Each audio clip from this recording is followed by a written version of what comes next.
How we doing, everybody? And welcome into Wisconsin Sports on the Go with Trage. I'm your host, Trage. We're coming back. It is Sunday night. It was a quick weekend. Holy crap. Lots of things happened over the weekend there. We're going to get into it all tonight here. Also, we got copyright notice by the NBA, too. So Adam Silver's trying to take us to court. So no intro video anymore. No intro video. Just the NBA, apparently, doesn't like us too much there. So we got lots to get into tonight. Bucks, Badgers, college football playoff, Packers, everything in between. So I have a full cast of characters with me tonight here. I got Aaron over here on my right, left, wherever you can see it on your screen. I don't know. Aaron's with me tonight here. It's somewhere over there. And I got Kyle with me too here. First, Aaron, how we doing on this Sunday night?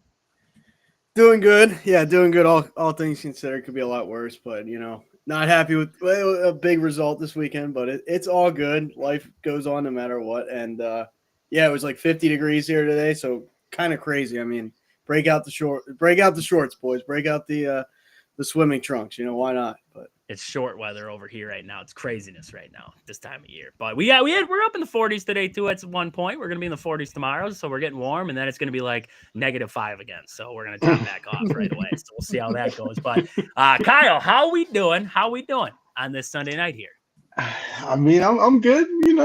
As somebody who had to watch all this college football stuff and know that my team is nowhere near the landscape. I mean, it's all good. I get to sit back and watch as a fan, and maybe I don't know, cause some anger amongst some fans as well. I feel you. This was the first time I've been able to sit there, not watch Braden Locke throw an interception, but also I got to sit there and just not care. Like I have an early start on the off season, I guess. So yeah. I mean, you take it, I guess. So it was a good weekend though of sports all the way around there. So we're gonna dive into it all. Wisconsin volleyball did get that win the other night. We were watching a little bit on the show here. They were playing Georgia Tech. Got that win there 3-1. They move on now. They'll take on Texas A&M. That'll be on the 13th. When the heck is the 13th? This next week? When is that? Next week? Friday. Okay. So they'll take them on next week, Friday there, and then they'll have the winner of Dayton and Nebraska. So they'll get another date with Nebraska if they end up winning that one there. So, I mean, we lost the first two to them. It's hard to beat a team 3 times in a row there. So Badgers are going to win by 30. That's all I know, right? It's volleyball. It doesn't count. They're going to win 3 out of the 5 matches. There you go. So should be good stuff there. Great to see. I did have some notes on that matchup there.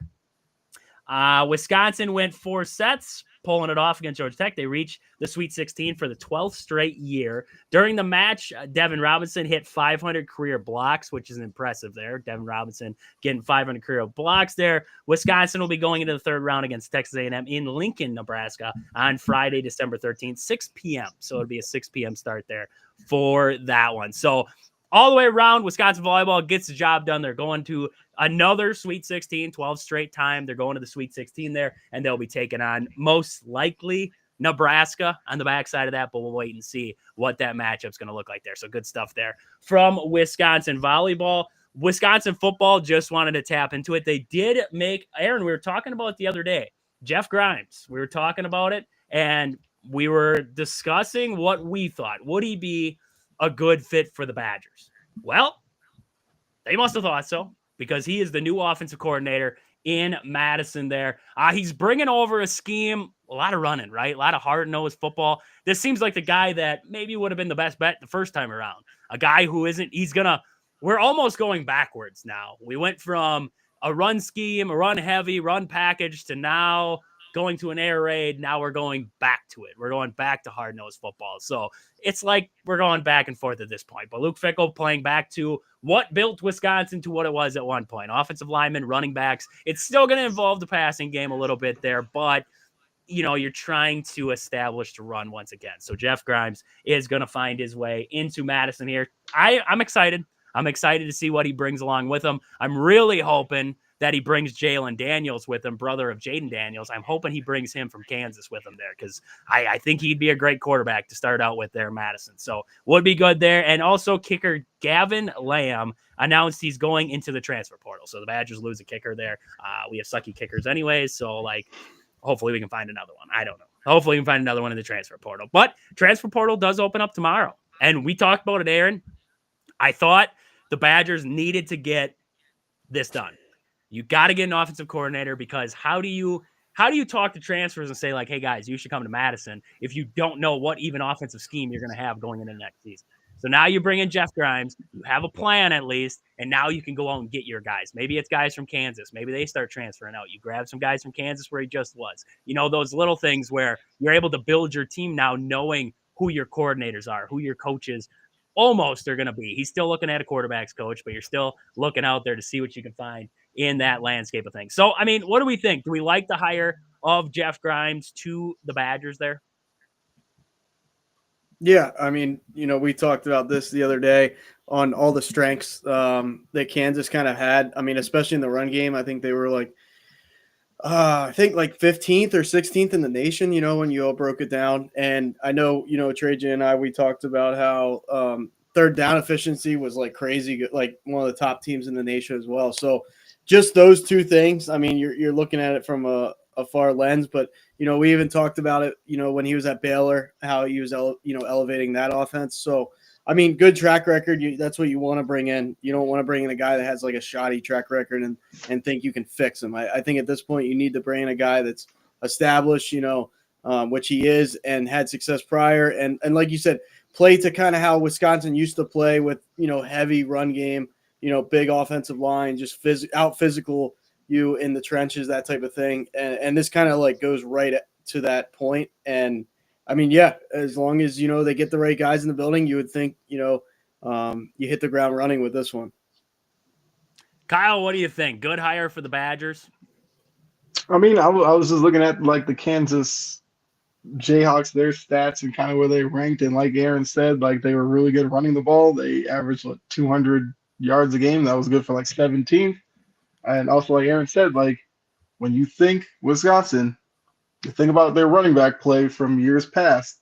This seems like a guy coming from a system where they really focused on that, and maybe Wisconsin can get back to what they were known for all these years ago. So I have no problem with it. Like you got to try something, and it seems like he has a resume that makes a lot of sense to give him the opportunity to fix the offense that at times just wasn't good enough. So from everything that I've seen, with the Kansas stats, like they were third in the country in third down conversion. That's how you create long sustaining drives. That's how you eat clock. Like those are big things that he's now bringing with him. I have no problem with the hire whatsoever. No one, a lot of people say, well, you can't win college football games just running the rock anymore. You can't win college football. And no, you can. You can win college football games running the rock. Like run the rock, but you still have to have somewhat of a pass game, right? And I think that's what Grimes is going to bring in. You're still going to have that ability to run a little bit off of that run game, but you got to be able to establish something up front. And that's where the Badgers have been lacking, is in the front. This offensive line last season, it was subpar. Sometimes it looked good and sometimes it was subpar. The run game, it was iffy. The play calling, I thought was terrible. The passing game, we tried with Braden Locke. I don't think he was the answer. So you never know. Maybe if you put a good quarterback in that system, maybe it looks better, right? Maybe the whole thing looks better. So, we'll see kind of what happens now. We'll see what kind of happens with this. I like to hire. We all like to hire here. So we'll kind of see what happens. Some Badger fans are on this side of the fence about it, and some Badger fans are on the other side of the fence about it there. So, we do have Anthony. Jory's in the comments. Nice to see you there, Jory. Hola to you too. And then Anthony says, okay, it wasn't really a hot take, but if Bill goes to North Carolina, will that have an impact in the transfer portal? So we just came off of snap counts there over on Integrity Sports Network there, Kyle and I. And Anthony told us he had a hot take because we were talking about Bill Belichick potentially going to North Carolina. So will it have an impact on the transfer portal? Sure. Yeah. There's probably some transfers out there who'll say to themselves, well, what if we went to North Carolina and played for Bill Belichick, who was an NFL coach, who won X amount of Super Bowls? What if we went and played for him? So yeah, I think it would have an impact on the transfer portal. You would attract guys, at least attention. You would attract attention to North Carolina. Yeah, that's crazy, right? I didn't hear about this. I mean, I heard rumors, long shot, but like if Dable gets fired, which doesn't sound like it's going to be the case, but like he could go to the Giants. But I mean, Belichick in college would be like, I mean, it's like turning over a new leaf, I think, for Belichick. But I'm curious to see how it would go. North Carolina is not a bad program. They're not, one of those programs you look at as like, okay, they're a staple for success. But like you never know. I mean, they've been, didn't Drake May go to North Carolina? Well, Yep. Yeah, Drake May.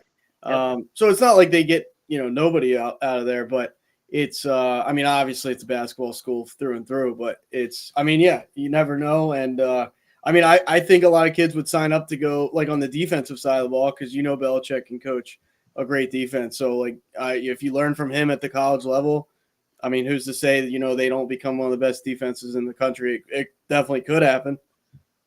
Who would it be bigger for? North Carolina or Bill Belichick? Like that hiring, that sign, whatever it is, whatever you want to call it. Who would it be bigger for? The University of North Carolina, or would it be bigger for Bill Belichick to get a coaching job, not in the NFL, but in college now, but still end up back in a coaching rank? I think it's North Carolina. You go from Mac Brown to Bill Belichick, like that's a pretty big deal. And obviously, you'll have to see what his connections lend to defensive coordinators, offensive coordinators, like on this staff. Like, do we see a staff of maybe some guys who are trying to find their way into the NFL coaching ranks, and he gives them a shot there? Is it going to be like some who's who of coaches down there, or will it be like, Steve Belichick and some other kind of up and coming guys that he's trying to give them a shot with? Obviously, it has to be announced that he's going to be in North Carolina. It seems like it's trending that way, but I think it'd definitely be more for North Carolina than Bill. Like Bill's Bill. Like Bill could go, I don't know, he can go wherever he wants, and if he wants to coach in North Carolina, he'll be dedicated to that job. Like there won't be any questions about his motive. Aaron, what do you think? Bigger for Bill or bigger for North Carolina to get him in there? Well, yeah, I think it's. I mean, I'll poke fun at Kyle on this one. I mean, poke fun at the whole situation, but his girlfriend's young enough to be in college, but almost right. So there's that. But I mean, no, I think it's bigger for North Carolina because it's like, I mean, you're bringing in a Hall of Fame NFL coach. For Belichick, it's no risk. I don't like if North Carolina doesn't do anything under him. It's like, well, they didn't do much before him anyway. It's like, It's not like he's going to Alabama. That would be like, wow. But it's a program that they're looking to kind of go to that next level. They flirt with it every once in a while, but it's got to be the program getting a guy like that. It's got to be like the bigger deal there. I mean, I just think. Him to go to college in general is wild. Like that's a wild thing.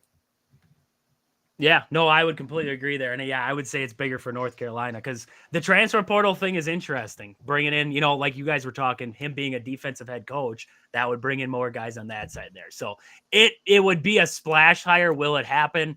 I think it's less chance than possibly like John's saying there, Tulane or Iowa State's head coach. It's less chance that they bring in Bill Belichick than one of those guys, but it's still in the talk. It's still a conversation. So we'll kind of wait and see there. Will he get himself out of the booth with the Manning cast and will he end up in there? I don't know. We'll wait and see. It's going to be interesting. It'll definitely be interesting there though. But we're already in college football. We're already there. We might as well just talk about it, right? I don't want to flip script and get back to it. So we're already in college football. Let's talk about this college football playoff. What do you guys want to talk? The championship weekend, or let's start with the championship weekend. Let's talk about what led us up to this point here, because the playoff is irritating. Well, Jory's in the comments. It'll irritate her a little bit with Bama being left out of there. But let's talk about these games. So Boise State got the big win on Friday, 21-7. Army got a massive win against Tulane. And, it was Aaron and I were talking after that game, and he said, look at the stats from that one. Look at the stats in that game there. So Army won 35-14 was the final score there. Bryson Daly, the quarterback, was 2 for 2 for 17 yards passing. 2 for 2, 17 yards passing. Wow. And then 338 yards on the ground. Like that is utter dominance of rushing football, right? Like that is wow. Like craziness kind of game there. So Army got the win there. It did not help them out at all. I did see a case for them, and I want to talk about that one. Oregon got this was a high scoring, high flying, back and forth dogfight here in the Big Ten championship game. Not a lot of defense to be heard about at times in this one, but Oregon gets the win 45-37. John saying quack, quack in the chat there. So we know John's arrived, and Anthony's big Oregon guy there too. So both them guys are high on that game. Aaron? The Oregon guys coming out of the woodwork, right? You'll see all these people you didn't even ever hear from. Now everybody's an Oregon fan, but just tell them that their basketball court's stupid. Tell them that their basketball court's stupid. All the trees and everything just look stupid on there. I mean, I'm and this is just not even being like coming from a Penn State fan. I'm tired of like the 5,000 uniforms they have. Like I'm good on that. I like the fact that Penn State's blue and white or white and blue. I love that. And then Oregon's the exact opposite of that. It's like throw a neon color to almost blind you while you're watching a game. They can have that. That's good. I mean, they beat us. They beat the brakes off us for the first 2 quarters, really. So I mean, I'll give it to them. I mean, they outplayed us. I could go on a 3-hour tirade on why this game was horrible in every way, but I mean, they won it. So I'll say that. I'll tip my cap. I hope they lose in the playoff, but I'll tip my cap that they won this one. So they do have a tough path, and we're going to get into that because there's some favorable paths through, and then there's Oregon's path. And yes, you want to if you're going to be the best, you got to beat the best. You're going to have to beat them anyways to get there, but they definitely do not have a favorable path to get to the college football championship there. So we'll talk about that one. Georgia beats Texas 22-19. This was not the game that I expected it to be honest with you there. And I think the best thing, and it actually sucks to say, the best thing for Georgia was Carson Beck getting hurt. It was the best thing in the world. Because when they brought in that backup quarterback there, I can't remember his name off the top of my head now. Stockton. Gunnar Stockton. Yeah. That offense for that first drive looked fantastic. They were moving the football. They looked like they had just this bolt of energy that he brought onto that team. Carson Beck was not getting the job done. We've seen that all season long. And Jory said it there before. Carson Beck does not like playing football. He looks like a scab. I guess. I don't know. Wow. Like a scab on your arm or something? Like, I don't know. I'm not going to take personal shots at his appearance. I mean, Gunnar Stockton came in there, and did he light the world on fire with his arm? No, but he was running the football. He was doing all those little things, making the good throws in this game, and it led Georgia back into it. They went on that scoring drive right out of the half, and they had this jolt of energy. So it sucks to say, but I think the best thing for Georgia was Carson Beck going down with injury, because then you brought in this guy and he sparked it. He brought the juice back. Before that, they looked done. They looked like they had nothing going in their favor. I mean, it was 6-3. It was 6-3, and Georgia wasn't moving the football at all. It looked terrible. And then all of a sudden, Gunnar Stockton walks in there, and he took a licking in that game. And I can't believe he got back up. That hit that he took on that, he rushed for the first down there, and he just got completely torched. And his helmet came off, and you saw his facial expression. And I was like, he might be knocked out. And he got back up, and then they trot out Carson Beck, which I will say, he could not move his arm. And just to see him walk back out on the football field, not being able to move his right arm, like that was quite impressive. Like, to have some guys wouldn't have went back out. He went back out. He was still going to go out there and try to do something, not throw the ball, but try to do something to help his team there. So, I mean, that was good on his part there, but I think Gunnar Stockton, he was the difference in this game, the backup quarterback for Georgia. So, a couple of weeks now, you have a decision to make. Do you start Beck if Beck is? I felt the same way. I thought Stockton brought a different energy, and I don't care if Beck is healthy enough to play in a couple of weeks. Like, I'm telling him that we're going with Stockton because he's just playing better right now. I feel like if Beck plays that whole game, Georgia's not winning that game. See, what I think is if Georgia's good enough outside of the quarterback position that Carson Beck going down did not alter anything. Him playing bad actually hurts them.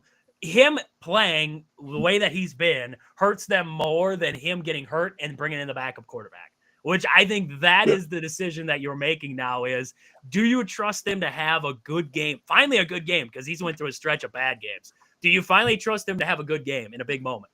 Because so far we haven't seen it this year. It's been terrible. So now you're at the point of this guy, you don't have to have him be good. ETN is fantastic in your backfield. He's played fantastic. You have playmakers out on the edge.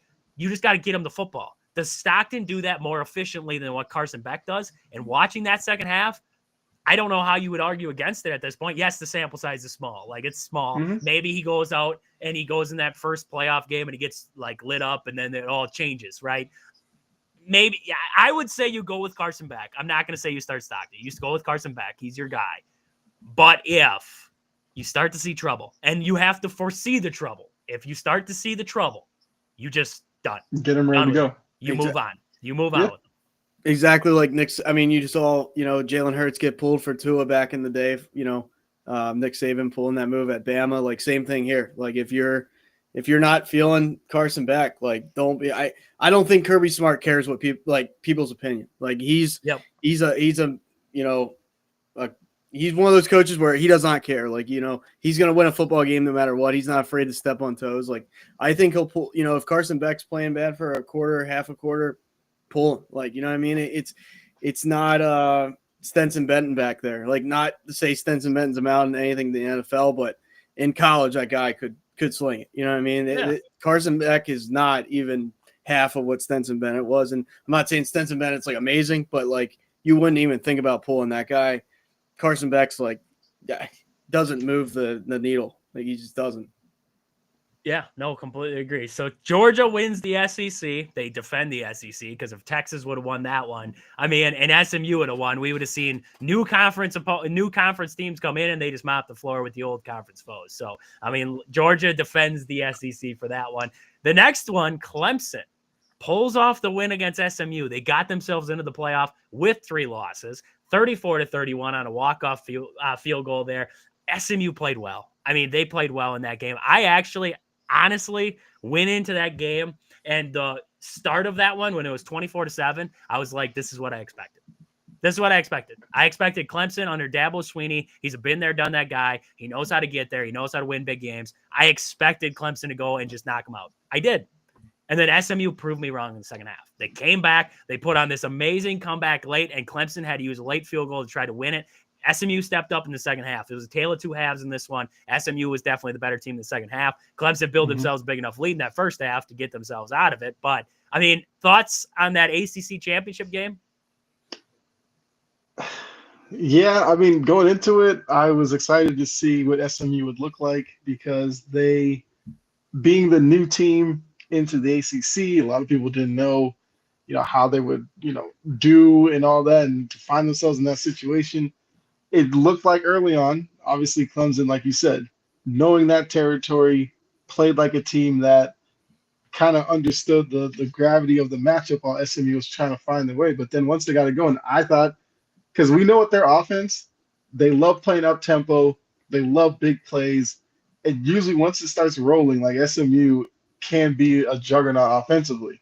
So I kind of thought they were going to pull it off and get the comeback win, but I guess you got to give Clemson credit because this was going to be their only way to extend their season was to win the ACC, and they went ahead and did it. So you have to give them credit for that, but I was a little surprised that SMU struggled that much early on in this game. I don't know what John's talking about, expecting that, and then he said you expect Wisconsin to win 7 every year. Next season, yeah, if they win 7, I'll be happy. I will. If you look at next year's schedule for Wisconsin there, John, I'll be happy if they win 7 games. Like, I don't expect 7. So let's leave Wisconsin out of this. Come on. There's Oregon fans, man. They'll try and. We're touching feelings we don't have to touch. Like, there's no reason we're touching these feelings right now. All right, we're in the off season, man. I don't care. This season's up. I forgot about it. All right, you can't forget. Like, it hurts. It hurts yet. So done with it. Aaron, Arizona State got the big win against Iowa State, 45-19. Wowza. I mean, they just walked in there and walked out, and it was just about that. Like, there wasn't even the ball game. What are your thoughts coming off of that one there? Arizona State, they proved something to us in that game. Yeah, absolutely. I mean, their offense is just humming right now. Arizona State is. I mean, Iowa State's quarterback didn't really impress me at all. Rocco, I'll butcher that last name, even though it's a short last name. But I just watching him, I thought the moment was too big. He's forcing balls into double, triple coverage. They didn't run the ball worth a crap really. And then you look at Arizona State running the ball. Arizona State did whatever they wanted to Iowa State. And give them credit where credit's due. They just not even out physical. They were just like more finesse, more like it was just too much for Iowa State. Like they almost didn't look like they belonged in that game. And they had a good regular season, but when it comes down to the championship game here, it was just like wow. Like it looked like a mismatch. I mean, it really did to me. Well, when you run game, you have a guy who carries the ball 16 times for 170 yards and has an average of 10 yards per carry.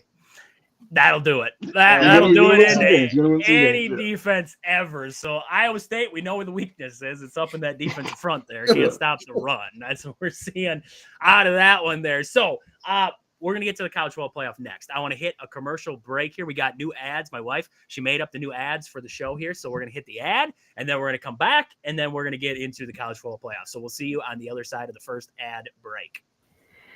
This show is brought to you by these fantastic sponsors. Pittsville Farm and Home Center. At the store, they serve you anything from hydraulic hoses to red roses. Stop in to see the awesome crew at Pittsville Farm and Home Center in Pittsville.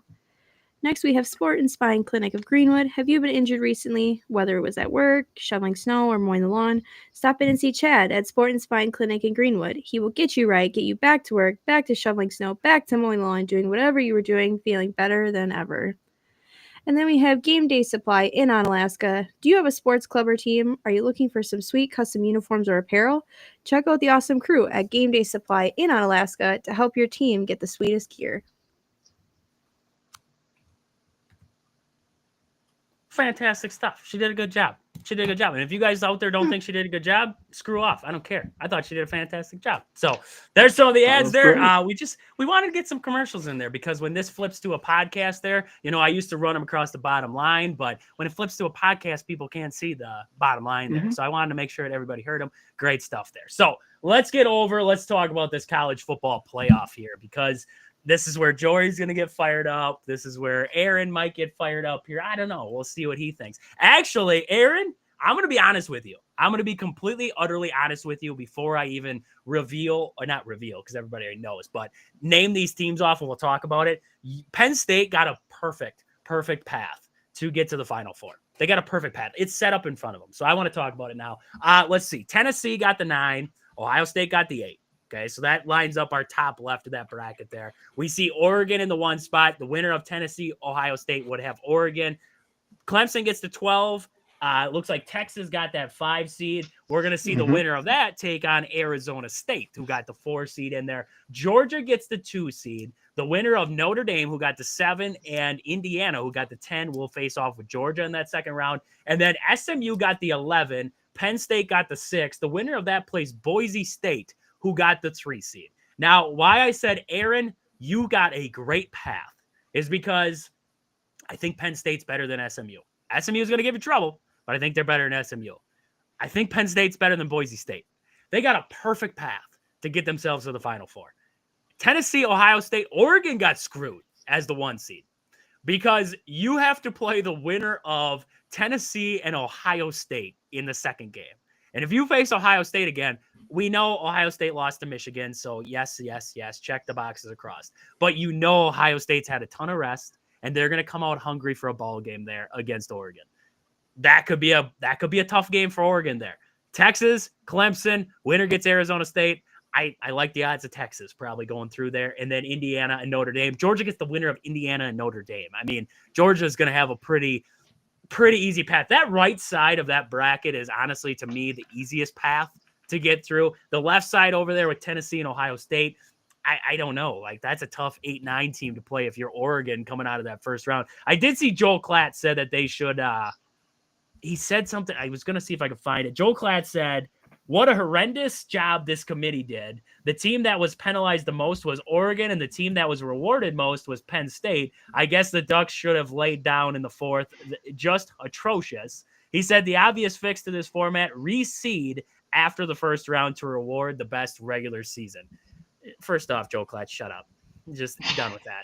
What, reseed it? You want to reseed just because Oregon's the number 1 seed? I don't know if anybody's ever seen basically any bracket ever, but it's usually how they kind of square off there is your 7 and 10 ends up playing the 2 seed.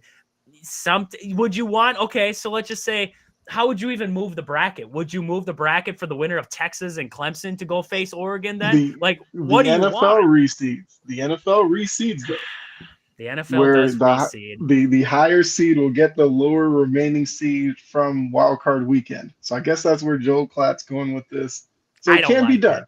I don't like it. Yeah, but everybody's already talking about expanding the playoffs already too. I mean, Alabama fans are already fired up about it. They're like, let's just add more teams into this. Let's get it up to 64, and then we'll just run it like March Madness. We'll start this baby in September. You go to 16. You go to 16, and that's the perfect spot. I said it for years. You go to 16. That's all you got to do. All right, I don't need 32 to know 16. That's where you stop. Here's our conversation starter. So I was waiting for Jory to tell me the reason why Alabama should be in. My point. SMU should not have gotten in. I don't care that they made the playoffs. Their strength of schedule to get there was 75th. I get the Vandy and OU was ugly. I understand, but have 3 top 25 victories and 1 top 10 victory doesn't matter. Okay, so here's my pushback. There. So, do we want all these teams to run to the SEC? Do we want the ACC to just disband? Is that what we want? Do we want the ACC to just disband here? Do we want the Big 12 to just disband? Because if we're going to chase strength of schedule, who's going to stay in the ACC if there's no logical path? If they end up like SMU with 2 losses, 1 loss in the regular season, right? But 2 losses overall because of the conference championship. Do we want to penalize them because they play in the ACC? This is what it always comes back to. Are we going to continuously penalize teams just because they play in the conference they do? And yes, that hurts. The strength of schedule, I get the strength of schedule. I really do. I understand it. But at what point? Okay, so then we would say that most teams in the SEC have a better strength of schedule than what ACC schools do, right? They do. Most teams in the Big Ten would probably have better strength of schedules outside of Indiana. Everybody's pissed off about Indiana too. Indiana's got 1 loss. They beat the teams in front of them. So you're asking these schools then to say, okay, let's just say you're SMU. Next season, you have to go in and not next season because the schedule's already out, but you would have to call up, let's just say they call up Alabama, they call up Georgia, and they call up, all these other big schools. And they're like, hey, we got to schedule you guys for non-conference, right? We got to schedule you guys for non-conference because otherwise our strength of schedule won't get us into the college football playoff. And then they get dump trucked in those 3 games. And now it doesn't matter what they do in conference play because they lost those 3 games, right? You're asking these teams to play gauntlets of schedules just to get their way in because of the conference they play in. I don't see a solution.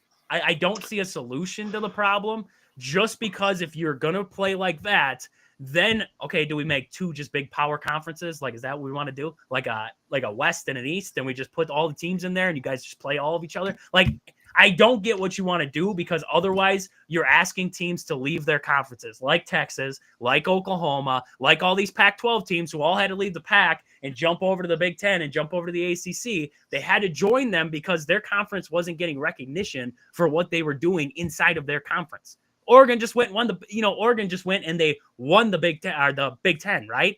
And we see a team like who came into the Big 12 there. Or not Big 12, but the SEC. Texas goes to the SEC, and in their first season in the SEC, they're the number 1 team through the entire thing, and then they end up in the conference championship game against Georgia, and they lose that game, but they still end up getting to that point. SMU, first season, getting into the ACC, they go to the conference championship. Like, we want to penalize all these conferences, but how do you do that? How do you ask these teams to play tougher schedules in their conference without asking them to leave, to ask them to go to another conference? Here's the problem, though. The committee set this in motion long before this season. When all of the movement and everything happened, it was for strength of schedule reasons. So it's almost like they want, strength of schedule to not matter, but they showed from previous seasons that strength of schedule mattered because how many years was it The Big 12 couldn't get in because people trashed the conference. The Yes. Pac-12 Yes. could never get in because the committee never gave them any reason to, care. Yep. So they're the ones who forced the system on us, and now they're trying to rectify it by acting like strength of schedule doesn't matter anymore. Everybody who watches college football knows the SEC, Big Ten, they get weighted differently than everybody else. I think for the most part, like we come to understand that, we get that. But you can't now act like that's not how the system's been. That's how it's always been. If they had this system in place 10, 15 years ago, we wouldn't see the Pac-12 dissolve. We wouldn't see the ACC on life alert, and we wouldn't see the Big 12 scrambling to keep up with the Big 10 in the SEC. Yep. The committee did this to themselves, and they now have to figure out a way out of it, because I get, where, teams like, Ole Miss or Miami or some of those teams, like they're crying about it, and you're just like, whatever. But the committee put Bama in a position that they were the first team out, which meant that they were letting everybody know that if somebody slips up above them that's not way above them, expect to see Bama get in.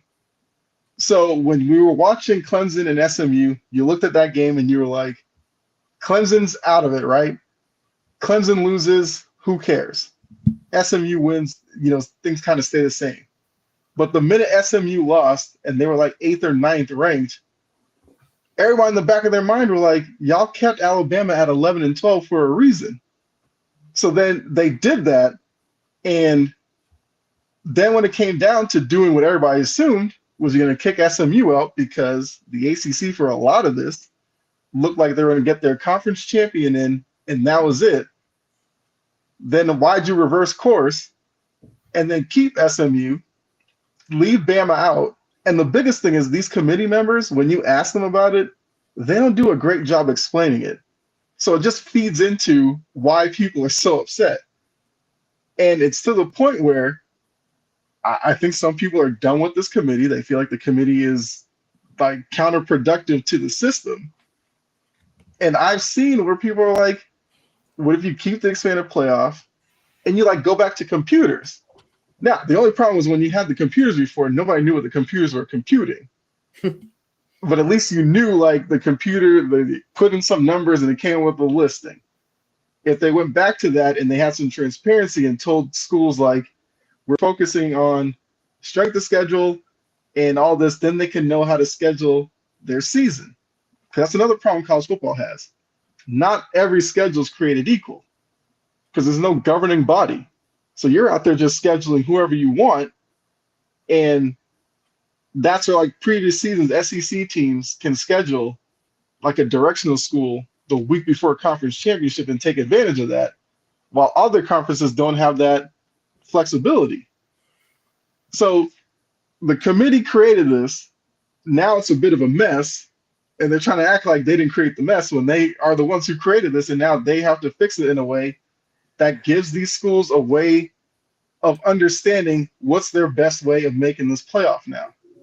And what are you committee members actually looking for from us? That's their problem.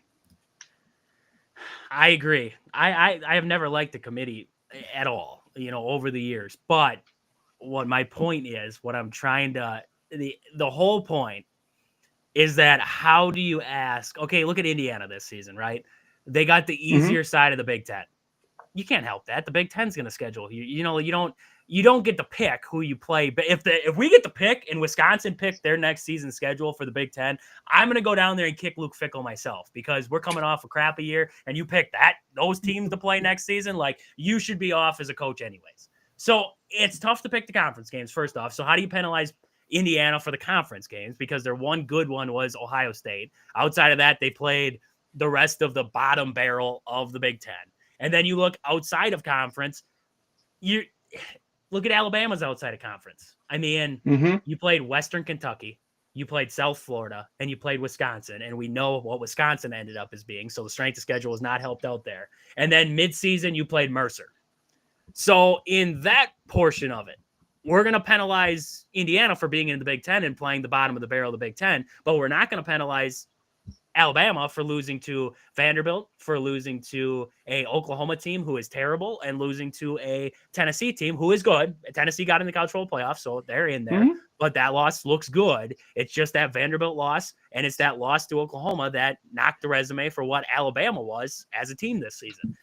My thing is that I'm looking at this and saying, if we're going to penalize teams for strength of schedule, then we're going to open up the can of worms again. And if the committee sticks with this, if they stick with it, it's fine. You stick with the strength of schedule. I don't narrow it down to as much strength of schedule as I narrow it down to this is your record and this is what you did this season. You beat the teams that you're supposed to beat and you play good games against good teams, right? That's plain and simple what you're supposed to do. If you're going to penalize Indiana for that, then you're going to open up that can of worms where Indiana's looking at it like, okay, I can't help what we had in the Big Ten, and now I got to go out of conference, and I got to find all these opponents to play, right? It's always the same in basketball, too. Gonzaga, right? Gonzaga plays in what the heck conference do they play in out west there? They're going to join a new conference here, but they play in that crap conference with Long Beach State and all them crap. The WAC, the WAC. They played in the WAC, and the best team in there was St. Mary's, right? So every single season we came down to the point with Gonzaga on the strength of schedule, and we said, how are they on a one line right now? Because look at their conference. They played crap teams. So what did Gonzaga have to do? They have to go out every single season now. And you look at Gonzaga's start of their season for college basketball, it's a freaking gauntlet that they have to go through. It's like ranked matchup after ranked matchup after ranked matchup.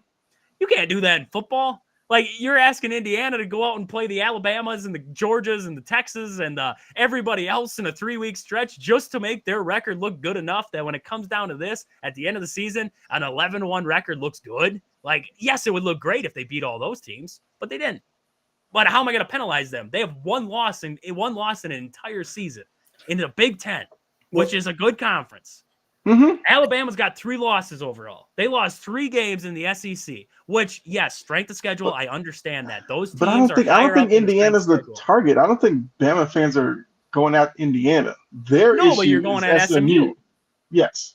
And like I said, SMU with 2 losses versus Bama with 3 losses, that creates a conversation that I think the committee was hoping they weren't going to have. If SMU beats Clemson, we're not having this conversation. Because Clemson wasn't going to get in anyway.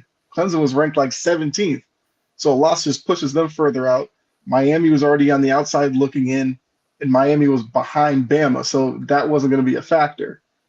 It was the perfect scenario that I felt like if you were a Bama fan and you wanted to get in, there's probably 2 ways that you might have gotten in. You probably needed either Texas to like blow out Georgia to the point that the committee's like, yeah, that school's not it, and they just kick Georgia out, which, Georgia fans will probably have an issue with that. But it was either that or SMU destroys Clemson, whatever, and then, Bama gets in. I guess Bama would have been like 11 or 12th seed, and then we're not having this. But once SMU lost as the 8 or 9 seed with Bama sitting there at 11, that made the conversation. That's what made today so intriguing. Was the committee going to penalize SMU enough for losing that game to allow Bama back in, or were they going to just keep Bama out and just lower SMU's ranking? I mean, I'm looking at it. I thought once SMU lost, I thought Bama was in, only because SMU, looking at their schedule, because this is the way I've kind of programmed myself to look at it. If you're not in the Big Ten, you're not in the SEC, your schedule matters. And looking at SMU's schedule, unfortunately, the quality wins weren't there.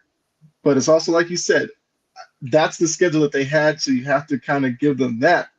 But that's where the NCAA could really use a governing body to help regulate some of the schedule making. Because there's so many years where I watched the SEC and I always wondered how come Bama never played Georgia until the SEC title game. But you have other schools in the SEC who get away and all this kind of stuff. So it's not going to be perfect in any way, of course, because with the size of some of these conferences, they can't play everybody. That's just not going to work. So they got to figure out a way to make it a little bit more uniform, I would say. Because it does stink if you're SMU that now that you're in, everybody like hates you. And it's like, oh, you're like, we went out there, we joined a conference that was new to us. We played really well, made the conference title game, lost by a field goal, and now we're like public enemy number one. Once again, the committee's created this that now people just look at SMU and are picking through them with like a fine-tooth comb. Here's your reason why. If you penalize SMU, because going into this game, they were in the college football playoff. They were in going into this, but you lost. Now you're out. Now what a lot of people said was because you lost, you're out. I wouldn't like that. I would hate that because then you're penalizing a team for making their conference championship and losing it. Now you're penalizing that team. That would suck. If Clemson lost that game, Clemson would have been out. They would have got over it because Clemson should be out. They have 4 losses. They had 3 already. They weren't even in the picture. SMU was already in the picture. Then they lost and they lost an extra game. It wasn't like it was everybody played this game. It was an extra game on the season, and it's an extra loss. Could you make the argument to that though? If SMU got like just bulldozed, like it was 60 to 17, and then you let a team like Bama in. You know what I mean? It's like they were uncompetitive. If they're uncompetitive, it's like, okay, we're gonna put them in the college football playoff, and they might find a way to squeak one win in, and then get steamrolled by the next. You know what I mean? That would be, I guess, the only because of Florida State last season. If Florida State would have went into that. If Florida State would have went into that, it's a matchup by matchup thing. Like this team might just exploit you. Like I get that. It's just my thing with Florida State last year was they compared it back to when Ohio State lost they lost their starter, they lost their backup quarterback, they were down to Cardell Jones, right? Going into the Big Ten championship. And they mopped the floor with Wisconsin, 59-0. Mopped the floor with them. And okay, we're not going to have any of that talk there, but mopped the floor with them there. And when I saw Florida State without Jordan Travis in that ACC championship, they didn't look good. They looked like they were going to be a team that got steamrolled. Like their offense just didn't look the same. That was my difference. That was my kicker between those two teams. Yes, I did not want to penalize the team because they were missing one guy, because there were still lots of good components on that team. I will say that. But it was the difference of what did that team look like, eye test, in that conference championship game. Ohio State looked like they didn't skip a beat. They actually looked like they got better. And when I looked at the flip side of it, I looked at Florida State, I was like, they got tremendously worse without Jordan Travis. So, yes, I would say that looking at the conference championship game, and that's why I think, Clemson won on a walk-off field goal. Like, you still looked at SMU saying this is a good football team. This is a good football team who can still compete. So now we'll see it, right? SMU's got to prove it to us. They're going to play Penn State. They got to prove it to us. And if they prove it to us in this game, now everybody's looking at it like, maybe it wasn't a bad decision to put SMU. Maybe, and I know for Aaron this wouldn't be a good thing, but maybe SMU pulls off the win against Penn State. Then everybody's looking at it like, wow, we were wrong. We were really wrong about this SMU team because they can ball out. And they just balled out with Penn State, who balled out with Oregon, right? So, I mean, you look at it a whole new lens there if they prove it to us, right? So that was the same with TCU. That was the same with, when they didn't put Florida State in, and then Florida State got steamrolled didn't they get steamrolled by like Georgia or something like that in the Orange Bowl there? Like it was one of the, or Georgia had to prove it when they didn't get put in. They steamrolled somebody. I mean, that's what they do. So, I mean, it's definitely interesting there. But Aaron, I mean, looking at Penn State, what do you think? Do you think it was a fair spot for Penn State? For the most part, I mean, I think, and I'm non-biased. Like, maybe there's, I'm not going to point out anybody in the comment section specifically, but there's people out there that would tell you their team's the best no matter what. Like I think I'll admit Penn State's schedule wasn't the hardest either. It wasn't Indiana's version of a cupcake schedule, in my opinion, but it wasn't. I mean, there were harder teams. There were harder schedules in the Big Ten for other teams. I'll put it that way. So, I mean, you put them. Let's just see who they're under Boise State. That I know Boise State ran their conference, but that's like, I don't know. That one's tough. Like that. Are you comparing apples to apples there, or apples to wrenches? Like, because you're not in a major conference. That's where I go back and forth with that, but whatever. Boise State did, like the argument we just all made. they played, who they can play, and they dominated who they can dominate. You know what I mean? Like they just controlled their own destiny. They took care of business. So them being ranked underneath the Boise State team with no losses, I don't think. Yeah, I mean that makes sense. You look at being sixth, Texas above them. Yeah, I mean I give them that. Texas obviously they dropped the conference game, but they're in the SEC. It was good. It was a close game. You know what I mean? So makes sense. I mean, it's weird. I think there is a case to be made. Maybe Ohio State could be, which might be sacrilegious for me to say this, but could they be ranked above Penn State? I think there's a case to be made there just because they pretty much played the same exact game against Oregon. Maybe the points was a little bit less. I think it was a 3-point game. They lost. Penn State lost a 7-point game or 8 or whatever, but they ran them to the wire. Penn State ran them to the wire. Same type of concept. That Michigan loss, I think they look at that like, wow, you shouldn't have lost that game. So there's that. So obviously Penn State's above Ohio State, but yeah, I mean, Arizona State, yeah, I guess. They took care of business in their conference game and they won big. So I'll give them that too. So I'm okay with it. There's a lot. I mean, you can make so many arguments for so many teams to be ranked this spot or that spot, but overall, I think, it's okay. It's fine, Mm-hmm. Yeah, no, I would agree. Like I said before, I think they got a good spot there. I think they got a good spot there in the playoff race there. So should be some good ones across the board there. It's an adjustment period, right? This is different. I wasn't really expecting this kind of thing. John did say explain North Dakota, or not North Dakota, Notre Dame. Explain Notre Dame. I said North Dakota. Same initials. Yeah. Same initials there. Explain Notre Dame. I can't. Non-conference team. The only thing I could say for Notre Dame is their historic program. There you go. That's it. Yeah. The only reason the only thing that I can say for Notre Dame that puts them in, because strength of schedule, of like you were talking before, Kyle, if we want to talk strength of schedule, I don't even where was their strength of schedule? I mean, they beat Texas A&M, which that could be the one thing that they're hanging their hat on. Outside of that, the Louisville win it didn't turn out to be crazy much there. Navy didn't. I mean, the Army win 49-14, but you make the case for Army. So if you're Notre Dame, Army's not a quality win for you.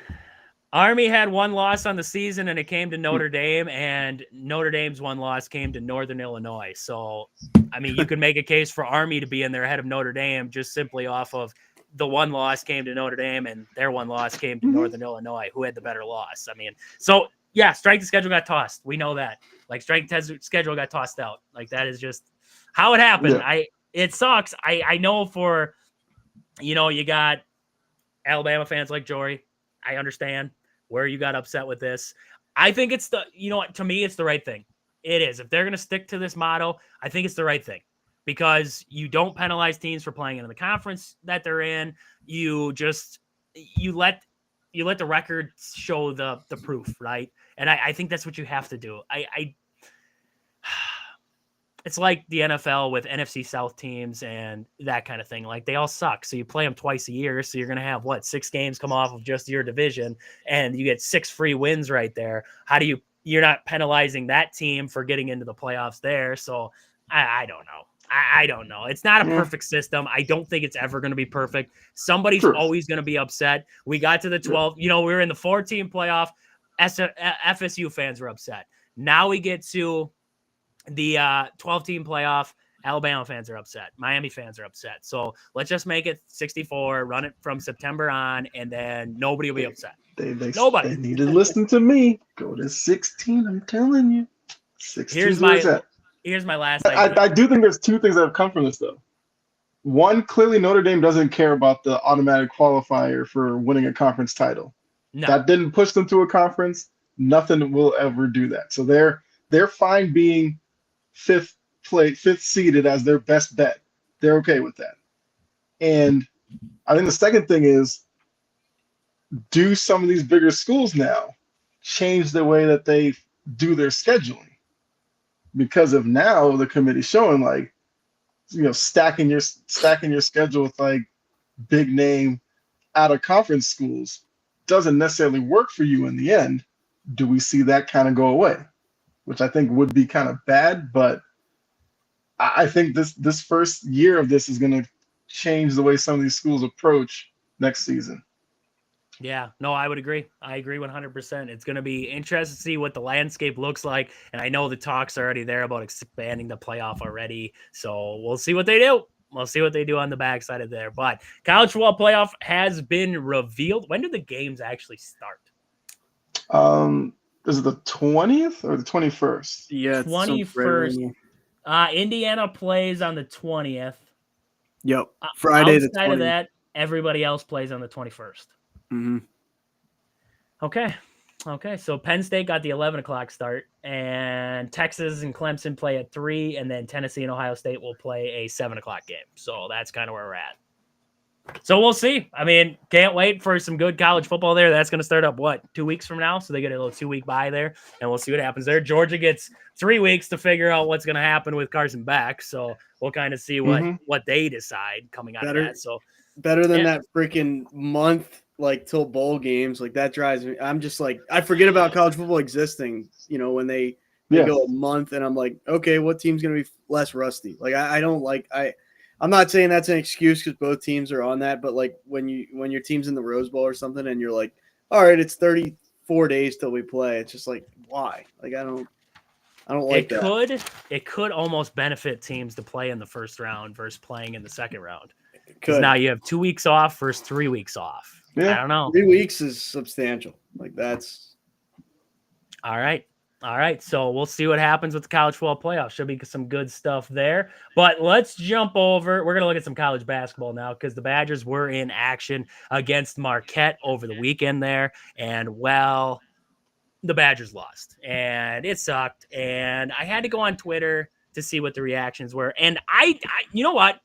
I went into this game and I was like, okay, it's a rivalry. Like Wisconsin, Marquette, it's definitely a rivalry. It's in-state. I was like, it's a rivalry game. But I never saw it as like this was life or death rivalry game. But I tell you, when I was looking across the Marquette landscape, oh my God, you would have thought they just won the national championship. Like they were going nuts. F the Badgers this, F them this, everything in between. And I'm like, wow. Like I didn't even think if Badgers would have won, I wasn't going to Twitter to say like Marquette fans are this and everything. I'm like, this is just nuts. That's just nuts. So Badgers lose by 14. Let's get into this game here because Marquette won the game, but they made Wisconsin do one thing that we talked about in the preview show that Wisconsin had to avoid to win this basketball game, and that was turn the basketball over. Wisconsin turned the ball over 16 times in this game. This is a team who normally turns it over about 9 times a game in the Badgers. They turned it over 16 times in this game. Points off turnovers, Marquette 18. So there's your difference in this game here. Wisconsin, undisciplined play at times in this one. Timely mistakes hurt them all the way across the board in this one. Fouls on three-pointers. I mean, Cam Jones had a foul. He had an and one on a 3. There was another guy who had a foul on a 3 there. Timely mistakes in this one. Wisconsin, they hurt themselves all the way across the board in this game here. I mean, they didn't shoot the ball bad. 46% from the field, 10 for 26 from downtown. Not a bad game shooting the basketball for the Badgers all the way around. But Marquette shoots 50% from the field there. They shot 30% from downtown. It's the timely things in this one that hurt Wisconsin. 16 turnovers. That'll do it all day long. 44 points in the paint for Marquette compared to 26 for Wisconsin. And when you looked at the size, Wisconsin had the size. They had the size in this one. And it just, wow. Just wow. I mean, I was surprised. I really was. Wisconsin, they win away from the post. And I don't, you know what?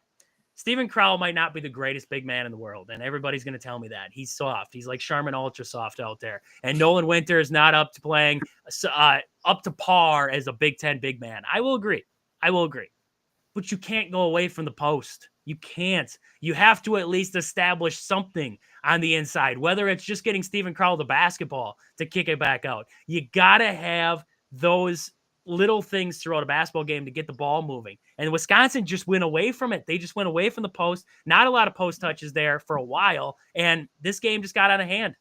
In this one, and it hurt. It hurt to watch, man. Wow. So, I mean, You guys, what some of your thoughts? Looking at the stats, some of your thoughts coming off of this game here.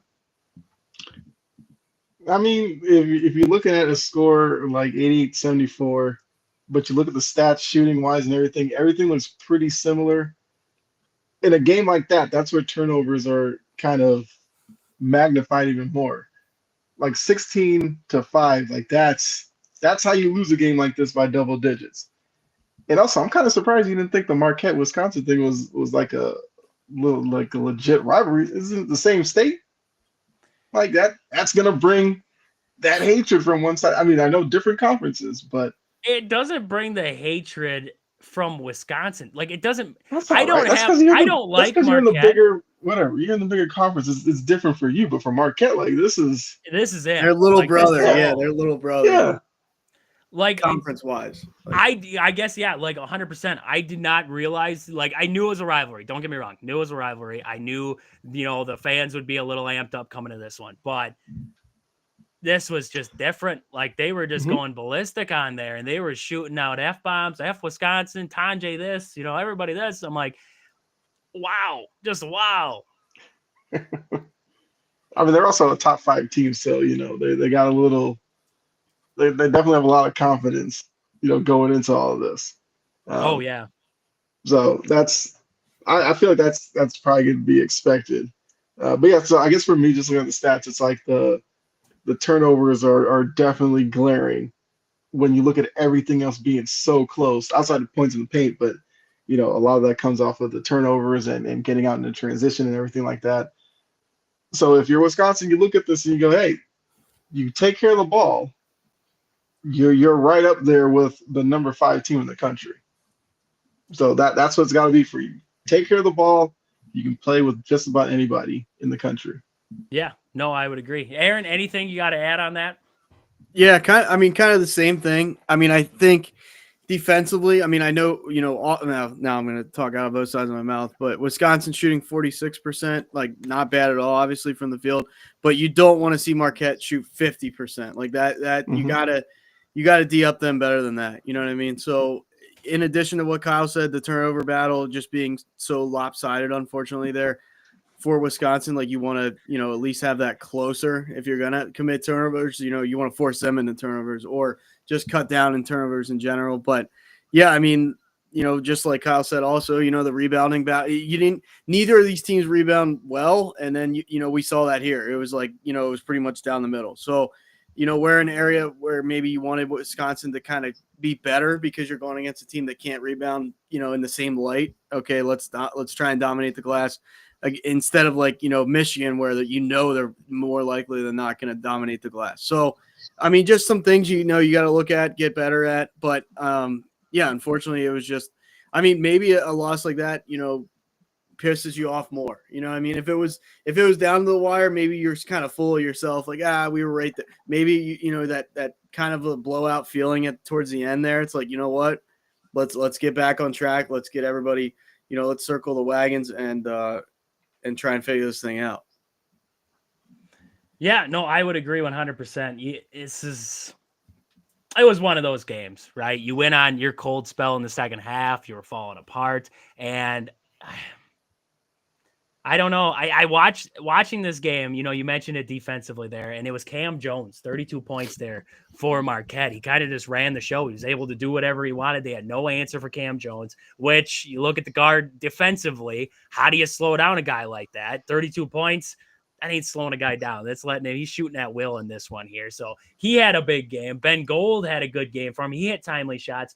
It was, like I said, timely mistakes, timely shots, timely mistakes in this one that hurt Wisconsin all the way around. You look at the free throw. I mean, 16 for 18 for the Badgers there. And I saw a post, Marquette fans, they're like, oh, when Wisconsin can't shoot free throws, they can't win basketball games. Like, no.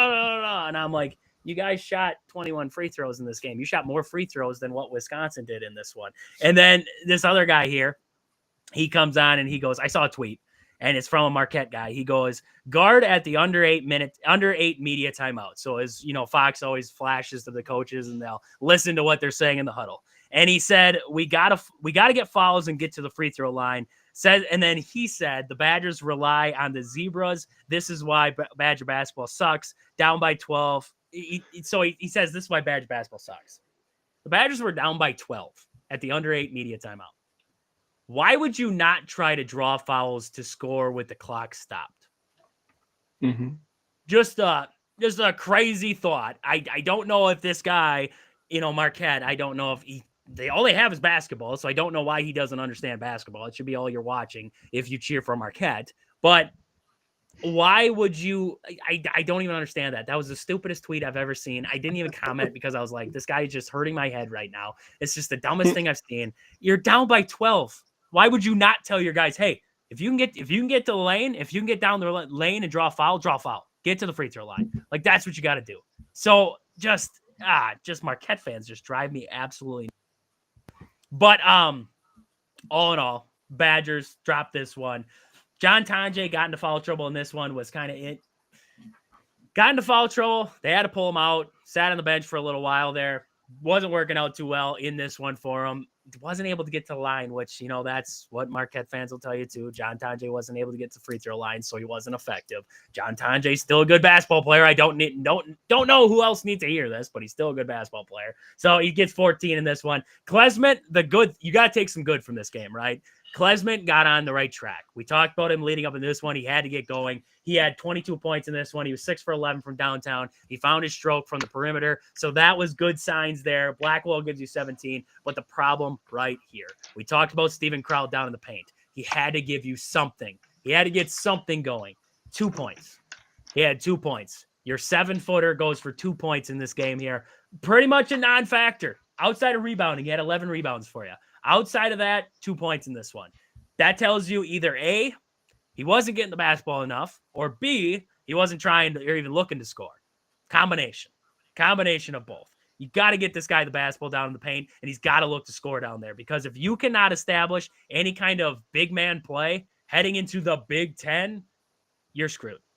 Like, you're just done. If you're going to rely on perimeter shooting and just running around on the outside, and that's what's going to carry you this season, you're not going to get very far. You got to have you got to play complementary basketball, working it in, working it out. That's what they're missing right now. Steven Crowell's got to play better. They have a game coming up next against Illinois, and I absolutely hate Illinois. I hate Brad Underwood. I hate Illinois.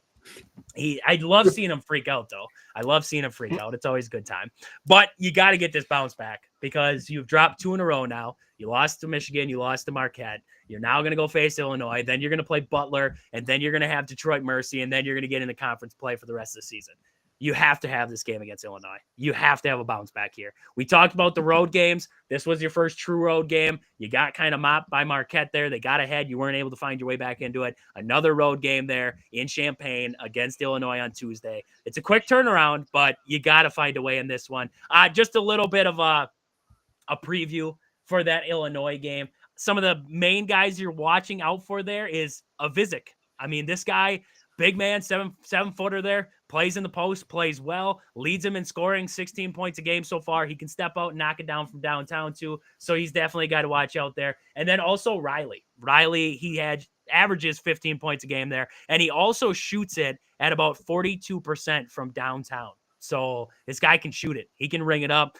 Jack Krumis. I don't even know how to say his name there. Jack Krumis, whatever you want to say his name like. He shoots 42% from downtown. As a team, they shoot 33% from downtown. So this is an Illinois team that can ring it up from the perimeter. So perimeter defense is going to be big in this one, slowing down those guards, trying to limit what Avizic can do in the post in this game. We talked about it in the last one, right? Controlling the paint. You got to control the paint against Illinois heading into this one here.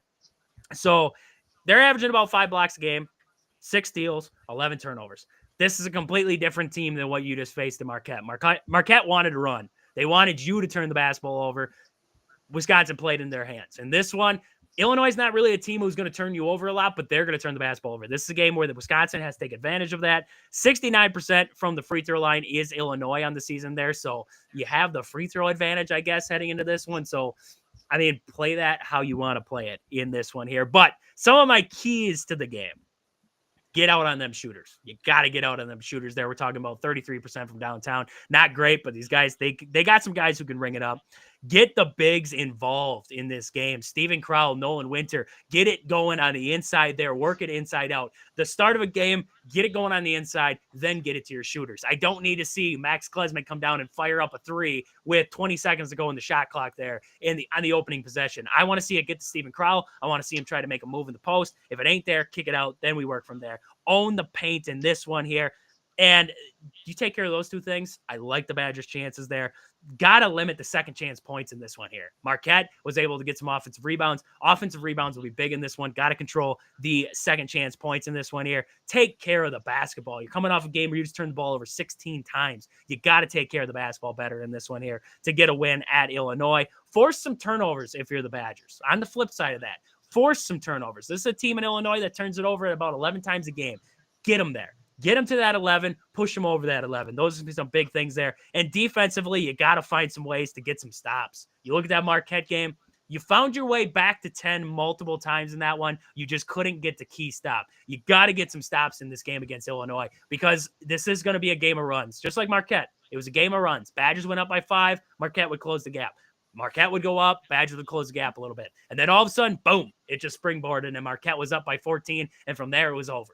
I mean, you got to find ways in this one. Weather off the storm. You're playing on the road. Weather it. Defense travels. Offense doesn't always travel. You got to control the intangibles in this game. Rebound, get to the free throw line, do the little things right in this one, and you should be fine. So I like the Badgers in Champaign here, but it's going to be tough. Right now, I mean, they're favoring Illinois by a boatload heading into this one. I don't know if Wisconsin will be ranked as of tomorrow. They got 2 losses. I don't know what they're going to put them as of tomorrow there, but it's going to be a big one. So we'll see what happens there on Tuesday there in Champaign. Badgers, Illinois on Peacock. Of course, it's on Peacock. 8 o'clock start for that one there. So should be a good one. Should be a good one all the way around. But before we move on, we're going to get some NFL talk. We're going to get some other stuff today here. But before we get there, I want to play the second part of our ads for the day here. So we'll be back on the other side of this ad break. This show is brought to you by these fantastic sponsors. Marshfield Motor Speedway, located 3 miles outside of Marshfield on County Road H. Tons of family fun for all ages. Great food, great drinks, great racing. I cannot think of a better way to spend a summer day or night than down at the track. Next is Sports Scene in Marshfield, Wisconsin, located at the Marshfield Mall. Get down there and see Al. He has everything you need from sports cards, memorabilia, jerseys, model stock cars. He's got it all. Sports Scene in Marshfield. And then we have Peggy Sue Bestlick, Century 21. Do you want to find your dream home or maybe looking to sell your current property? Let Peggy Sue Bestlick at Century 21 help you with all of your housing or property needs. All right there. So let's talk Bucks. Let's talk Bucks real fast there. I know Kyle, he's on here tonight. We got to talk a little NBA there. So the Bucks got the win against the Nets. And I got to tell you right now, I'm feeling good. I'm feeling good about this Bucks team again. Start of the season, I was like, I don't know what to think. And then I was listening over on the Bill Michaels show. And I can't remember who the heck he was talking to, and I'd hate to quote him if I don't know his name, but he said that the vibes in the locker room right now, this was with 2 wins on the season. He said the vibes in the locker room right now are better than last year when they were winning games. And I was like, how the heck is that possible? And it's just because they believe in Doc. They bought in. They believe in the system. They believe what they're doing. They knew they could turn it around. Right now, they're proving it to us. And I know the Nets are just the Nets. They're 10-14 now. They're not a great team. But, I mean, Dennis Schroeder was on a burner today, 34 points. He was balling out. Cam Thomas there, he was doing his thing for the Nets, too. He was knocking out some big shots. I would say, okay, so Kyle, I'm going to flip it to you here. I mean, just talking about the Bucks as of late here. But Chris Middleton coming back. I watched him on an out-of-bounds play. He's going to inbound the basketball, and he's out there, and he's telling everybody where to go. Like, he's positioning everybody. He's like the dad out there, right? He's telling, like, you go over there, and you go over there, and you go over here. And he got Giannis a great, it was like 2 seconds left on the shot clock, got Giannis a great shot coming in, shot a little pull-up jumper, banged it home. And if he missed, whatever. But I saw something in that. I was like, Chris Middleton being back brings this kind of glue back into it, right? The pieces are finally there. The puzzle is finally starting to complete itself. And I love that. Bobby Portis had a good game today. He had 23 points. He was banging shots home. I mean, today I saw the Bucks for what they could be scoring the basketball. Defensively, they still, I mean, Dennis Schroeder is on a burner. When he gets, you know, that with Dennis Schroeder, when he starts getting on one of these little burners, like it's hard to slow that guy down. He was just throwing up shots left and right, and everything was falling at one point in this one. So Dennis Schroeder was just having himself a good game. But I look at the Bucks in this one. They started out with Taurean Prince, started out with Andre Jackson Jr. in there, and then Andre Jackson Jr., they threw him back out there for defense. When they needed stops, they put him back in. That was their big thing in this one. Taurean Prince, he got 18 minutes of play in this one. Middleton took most of those minutes. Now we expect probably once Middleton's ready to go, he's going to be inserted in that starting lineup, and then we'll probably see less of Taurean Prince. That's most likely what's going to happen there. But Kyle, I mean, I'm liking what I'm seeing out of the Bucks as of late here. Yes, they had that 2-game skid, but this was a big step in the right direction. I didn't hate what I saw against the Celtics either. They just went through a 6-minute bender there where they couldn't score. So, I mean, you take this kind of performance where they're shooting the basketball great down the stretch there to lead a great comeback against the Nets. You put that into a game against the Celtics, it changes that whole game, right? They just couldn't buy a shot in that one. So, I mean, I like where the Bucks are sitting right now. They have the pieces finally starting to form of this puzzle. Doc's letting the young guys play. AJ Green's playing big minutes. Andre Jackson Jr. is getting some minutes in there. I mean, I like the direction the Bucks are heading right now. Yeah, I mean, I agree that they are playing better now than they were earlier in the season. I do think with Middleton, he's a guy who's been there, done that. He knows who he is. He's not going to play outside of himself. I think the question will just be, you know, how long can he stay healthy? Because when you're looking at the East, yes, the Celtics are on one level. I think Cleveland, you can start putting on that level as well. But once you get past that, like you're looking at some teams that you just don't know necessarily if they're going to be there. Like the Knicks had a lot of hype coming into this season. I think they're starting to play well also, so they're kind of moving up. But the Magic are still a young team. You know, Franz Wagner is going to be out for a bit of time here. We'll have to see what that does to them. The Heat, I'm not buying into the Heat. I was off the Heat like 2 years ago. I'm not pleased. I think that what they're doing right now, they're hanging around 500, which I feel like where they're going to end up. So I fully expect the Bucks to move past them. And I think if you're the Bucks and you look at this and you get to June, if you're a 3, 4, 5 seed in the East, I think you take that. Because like I said, when we're looking at some of these teams, we don't know how they're going to perform in the playoffs. At least with Milwaukee, I know you have Giannis. We all know who Giannis is. You have Dame, who can be a little inconsistent, but you kind of know who Dame is. Like Dame is going to be a guy who's going to shoot from the perimeter. He'll do that for you. With Middleton gives you that middle ground. Giannis likes to get to the rim. Dame hangs around the perimeter. Middleton kind of plays within that mid-range, which is a bit of a lost art in the NBA, but Middleton's really good at it. I think where some Bucks fans will have to kind of reserve themselves is the guy who was the two-way player of a few years ago, not that. What he gives you offensively, he'll most likely give up defensively on a lot of nights against certain players. Certain wing players he'll be able to hold his own against. Some it's going to be a struggle for him. I think Bucks fans have to be okay with that. I think Doc's going to have to get creative defensively against certain teams because of Middleton. Because same thing we went through with Clay. Clay was a great two-way player until he kind of wasn't. Like Middleton's kind of that. So I get why you would be encouraged by what Milwaukee's doing right now. I think it is good that they're buying into Doc's system. You know, Doc's system is what it is. It usually gets you through the regular season. Doc has a lot of pressure on himself in the playoffs as well. So we'll really have to see then what the system trust level looks like. So yeah, the Bucks are playing well right now. They're kind of getting back to one of the reasons why I thought as a Celtics fan, I still look at the Bucks probably more than anybody as the biggest threat. But they do have some weaknesses. I still don't like necessarily their athleticism on the team, where you're dealing with Brook Lopez, Bobby Portis, Middleton, even Dame, because Dame is not a great defender. I do worry some nights if they'll be able to score enough to hang with certain teams. But you got Giannis. I'm gonna keep saying it. You got a shot in my book. So as long as he's healthy, I'll keep Milwaukee kind of in the back of my mind as a team that could cause a lot of problems in the East.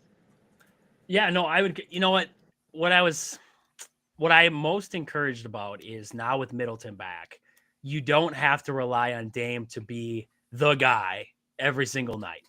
Now, when Middleton's back, you get scoring out of Middleton. You get scoring out of, today it was Portis. Today it was Gary Trent. Those two had great games. Gary Trent's finally starting to come around. And so is Portis. Portis is starting to shoot the ball a little bit better, especially in this game here. So it gives you those encouraging signs that when he's out there, it just feels like they have an extra guy. The pressure is kind of off some of these guys. So I am really encouraged by that factor, but I do agree. Defensively, they have some things they got to work out. And I think that's a big bonus to what they have in Andre Jackson Jr. because he's kind of that guy where they just throw him out there when they need a stop, right? They're going to bank on the offense to be able to get them to a point. And then they're like, okay, Tatum's hot tonight. Jackson, go get him, right? And, or Jaylen Brown, they're like, go get him. One of those kinds of things there. So I like where the Bucks are at. I would agree.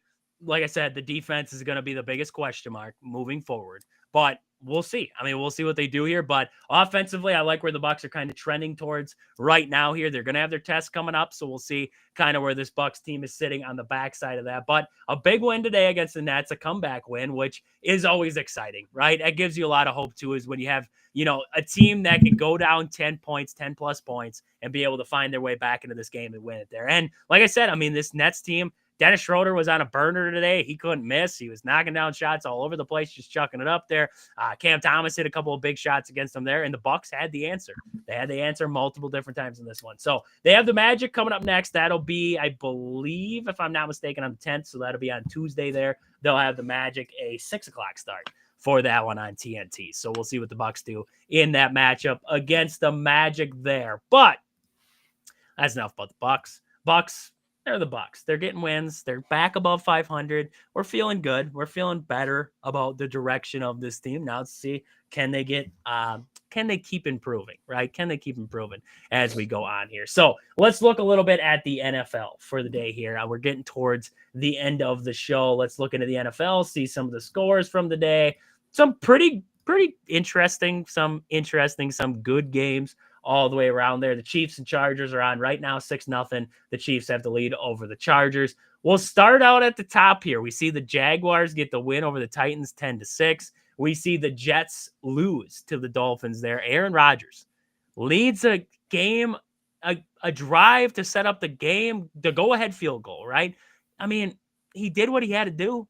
And then his defense lets him down. They allow the Dolphins to walk down the field and kick a field goal right back at him there. So, either one of those games kind of stick out to you guys? You touch on the Jags game first there, right? That 10-6 game. I don't know what the over/under was on that, but man, you talk that feels like a Chicago Bears 85 game, 10-6. Not a barn burner by any means. Trajan, I think you and I both picked the Titans in this one. Of course, we're both 0-1 to start. The Jags are my kryptonite when it comes to any type of betting or wagering or just every time I think they're going to win, they lose. Every time I think they're going to lose, they win. But it's a wash season. Mac Jones doesn't play good and they still win. I don't know what that tells you. I think Jory unfortunately left the chat, it seems like at this point, but her Titans, man, that's a rough one. That's a game where you think it's winnable. They both dropped to 3-10. Just a rough season for both of them. Honestly, at this point, you just look towards the NFL draft and just kind of get this season over and done with. That Dolphins game, typical Jets, right? No matter what they do, it's not enough. And, you talk about the Aaron Rodgers, puts them in position to win, and then their defense, of course, their defense lets them down. He went over 300 yards, so I guess you tip your cap to him. Then maybe his documentary coming out, motivated him to kind of do something for once on a Sunday. But the Jets find a way to lose another one. So just like I kind of said about the Titans and Jags. I mean, if you're a Jets fan, I mean, Super Bowl was the hope. Now it's can the season end now? Like they just want the season to be over. So I just want the documentary to come out. I just want to see Enigma. That is what I'm waiting for here. Aaron Rodgers, the story of why he is a mysterious man. That's what I'm waiting for.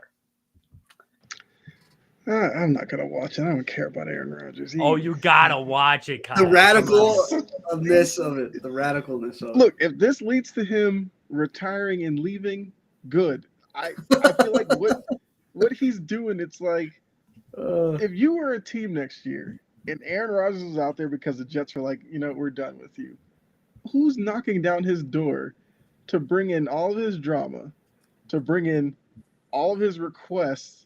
Because obviously, if he goes somewhere else next year, he's going to be like, hey, Alan Lazard, bring him here.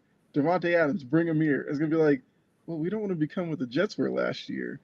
Like, can't you just go off and just film more stuff, or just go live in your cave for forever at this point? Like, this year has been so bad that he needs to hang it up. Like, this is like Peyton Manning, Denver level, where you knew with Peyton when he was done, like he was done.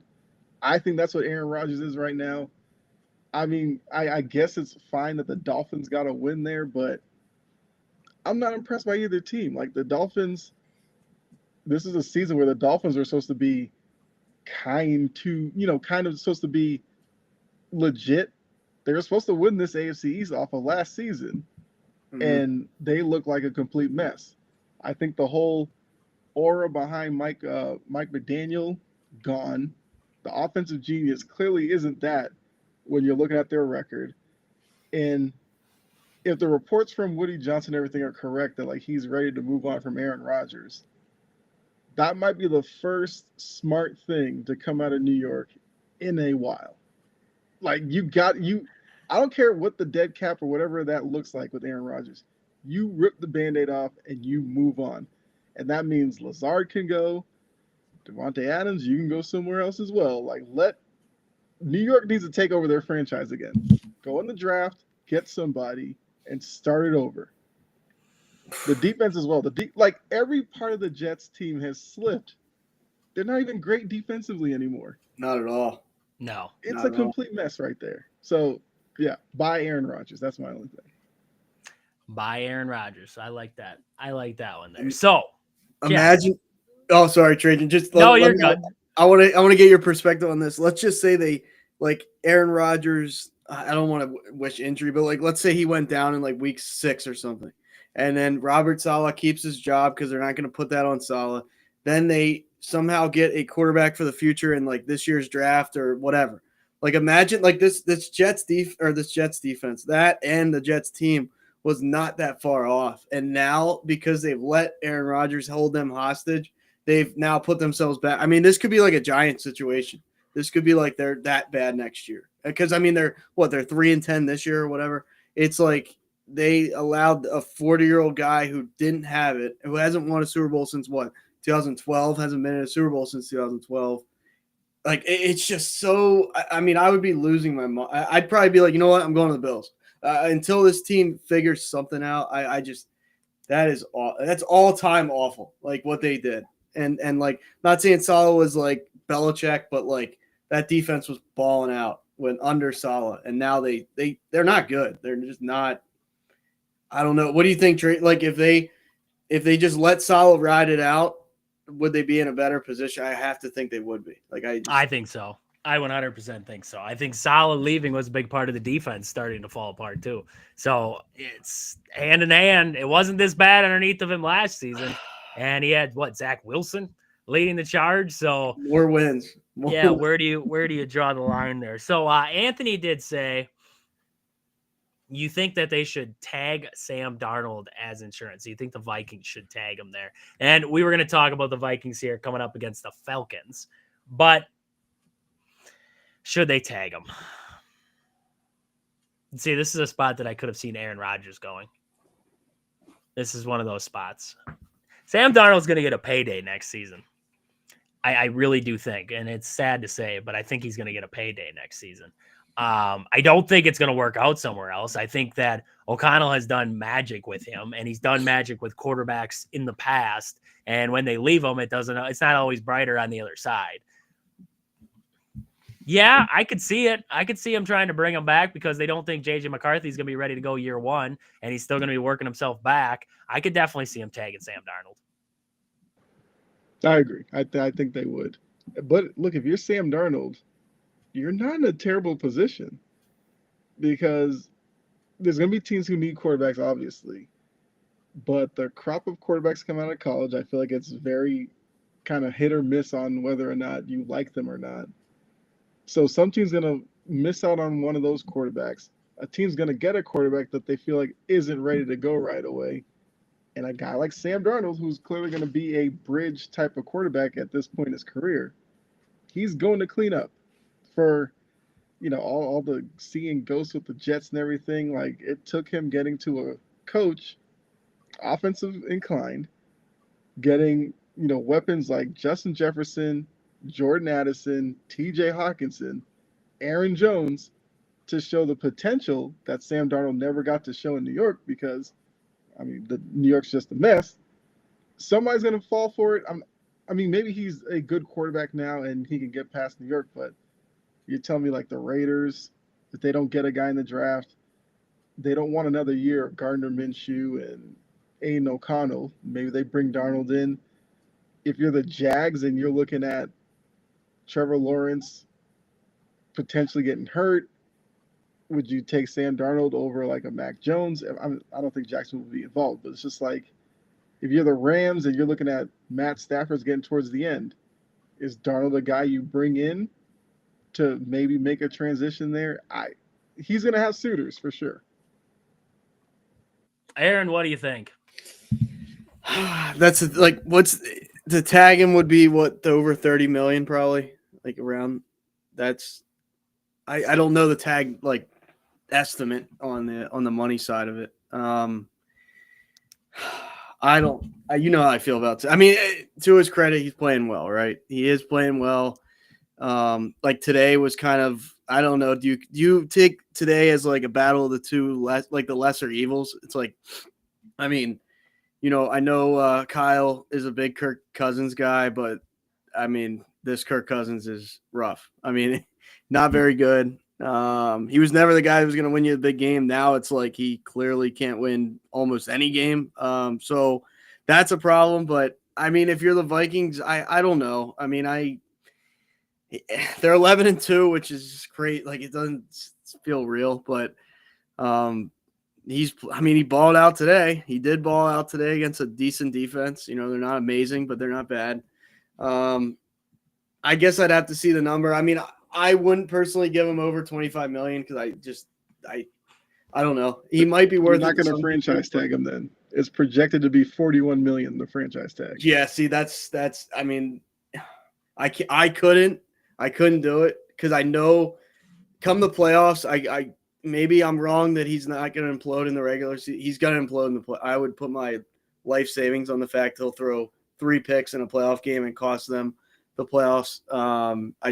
I just don't have that trust in him. But I guess where else do you go, right? Do you sign a free agent? Do you do like a Josh Dobbs situation where it's like, like a Jameis Winston, right? I could see them bringing in Jameis Winston until McCarthy's ready. Winston's been around the block more than Darnold. He has that experience.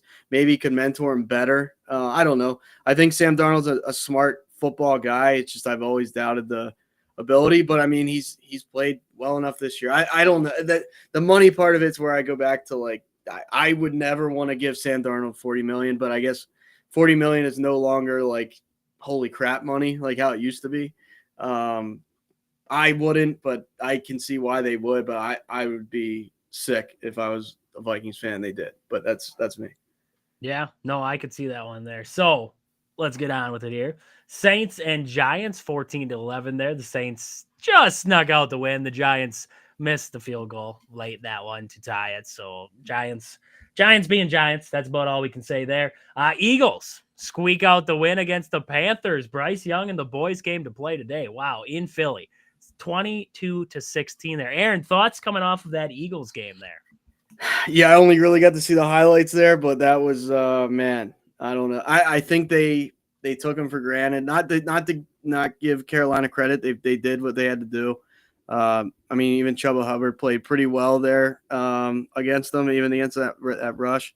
But I don't know. This was I mean, Jalen Hurts has 108 yards. It's like, okay, I mean, you can lean on Saquon all year, but at some point, like, I want to see Jalen Hurts throw for 300 yards once. You know, it's is that crazy to think about? But a win's a win. Like I said, I think they coming off the Baltimore game, I think they might have been too full of themselves. Carolina's played Kansas City really hard, and then somebody else decent lately. Let me see there. Oh yeah, they lost to the Bucks last week in overtime. So yeah, like I said, a win is a win. If I forget who it was, but if they catch that ball, we might be talking about a totally different thing there. I mean, wide open. I mean, absolutely wide open. But it was legit. I mean, legit. Yeah, I mean, I don't know. Maybe that's a more positive for the Panthers. They're at least trending in the right direction, where before it was like, oh my God, this team is one of the worst of all time. So yeah, I mean, like I said, I can be happy they won, but I'm not happy the way they won at all. I mean, they got to fix a lot going forward. Yeah, no, I would agree there. Steelers with the win over the Browns. Jameis Winston, he's fun. He's fun to watch, but man, he throws the ball up there. It's just like, let's just chuck it. And I like it. I mean, he's ballsy. You got to love that, but he just whips the ball around for fun there. Buccaneers with the win over the Raiders. Seahawks get the big win over the Cardinals there in division. Rams with the win over the Bills, 44-42. That was a shootout. I did not expect a shootout. That was a shootout. Bills, 21 points in the fourth quarter to come back in that one. That's wild. 49ers, massive win over the Bears there, 38-13 there. And that kind of wraps up the Sunday slate outside of the Chiefs and the Chargers, who the Chiefs just took a lead on the Chargers, 13-0 there. Aaron, right now, through our picks from last week, we're both 6-4. The game that will decide the winner will be the Chargers and the Chiefs. That'll be the game. I picked the Chargers, you picked the Chiefs. And I'm not starting out too hot right now in the second quarter. Down 13-0. Is Herbert? I saw Herbert's hurt, but is he coming back in? That's the thing. I saw a thing come across. Herbert is always hurt. He is. He takes a beating behind that line. Harbaugh got to fix that. Like, going forward, if they don't address that, they won't get that far. Let's see. On their last drive, Herbert's back out there. We're good. He's scrambling around. He just ran for 7 yards on one of the last drives. He's good. He's fine. He's fine. He's tough. He's a tough cookie to crack there. I mean, so Kyle, any other interesting games you saw coming out of this weekend here? I mean, I feel like a couple of weeks ago I was saying like Seattle might end up winning that division, and it seems like Seattle now wants to be the team to take over in that division. Because look, it looks like the Cardinals are about to fade off a little bit, and I don't know how well Seattle would do in the playoffs, but they'll make a higher seed kind of worry. Because if you get a good Geno Day with DK, Smith, and Jigba, and what the potential they have offensively, like they could be an interesting team. The Niners, like you said, definitely got a win that they needed. They're hanging in there, and I have a weird feeling that they may factor into the West if the Seahawks slip up here. Because I still think when they were struggling early, like somebody in this division should have put them way in the distance, and nobody did.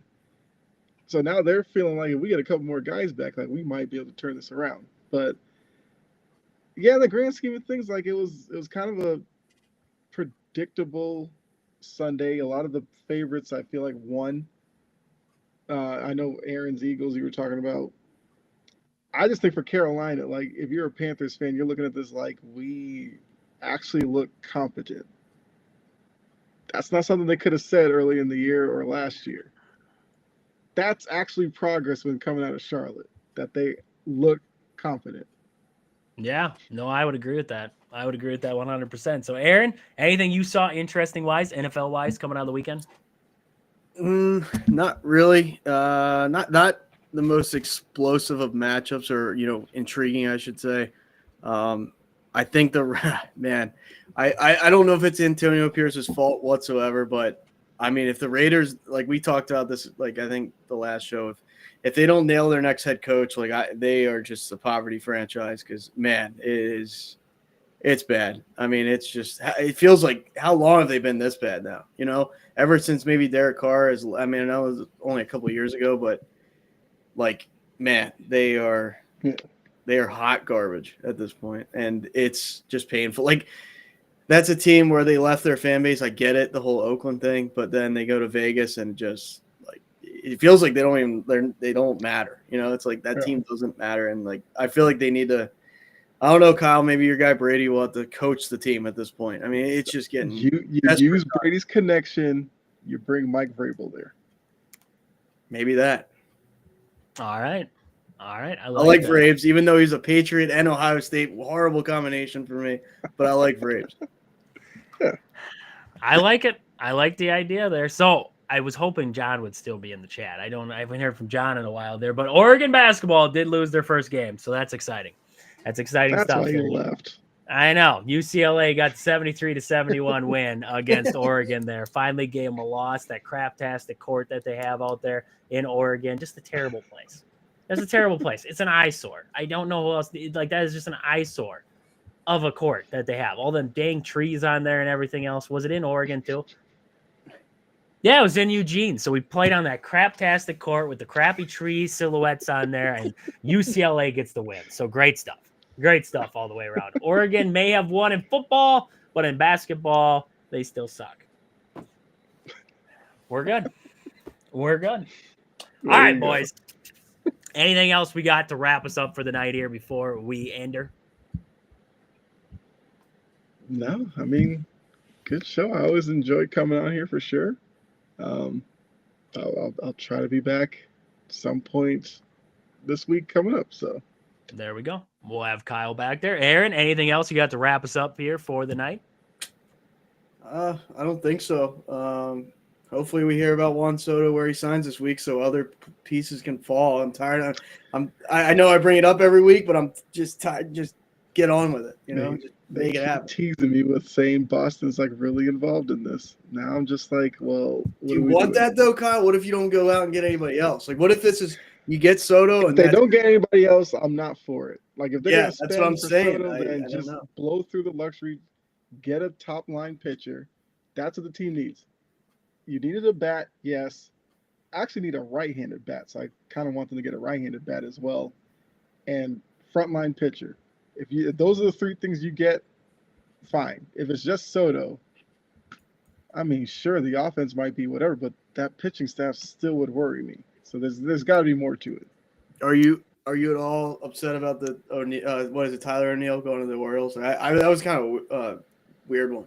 That means Santander's not coming back. He had a good year last year, but I'm not worried about that. Gary Santander's out the door now. Gary Sanchez to the Orioles too.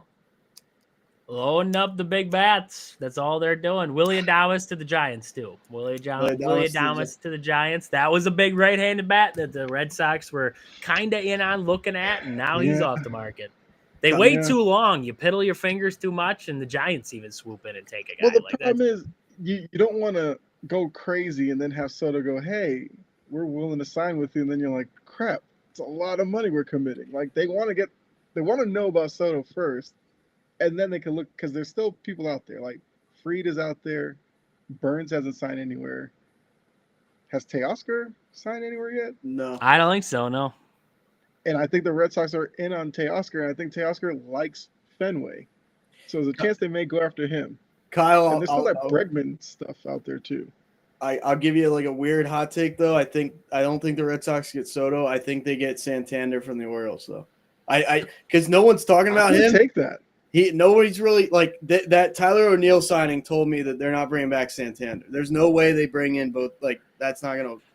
And I mean, 30 home runs a year guaranteed. Guys he hits bombs, and I don't know. I would be fine. I would be fine if you went like Santander, if you got Fried or Burns, and I feel like if you get Santander, you're probably not going to get Teoscar, but one of them too. I would be okay with that. If you have Teoscar, Santander, and Burns or Fried, I'm happy with the offseason. I think they get one of those two hitters. I don't know. Maybe not both, but maybe. I mean, you never know. The Mets will swoop in and get somebody. Mets are going to get somebody. It's The just a Mets have to matter get somebody out of this. Yeah. Yes. And if they don't get Juan Soto, they got a lot of money to spend everywhere else. Bregman. Mhm. I mean, Pete Alonso. Bregman, comes back, maybe. Burns, Max Fried, they could just unload the whole market. The Mets Yeah. could just do it with what they would save off Juan Soto. They could just unload it all. So one last question before we wrap it up. Anthony does say, Coach of the Year, who gets it, Denver or Pittsburgh? So Sean Payton or Mike Tomlin, who would be your Coach of the Year at this moment between those two guys? That's a tough one.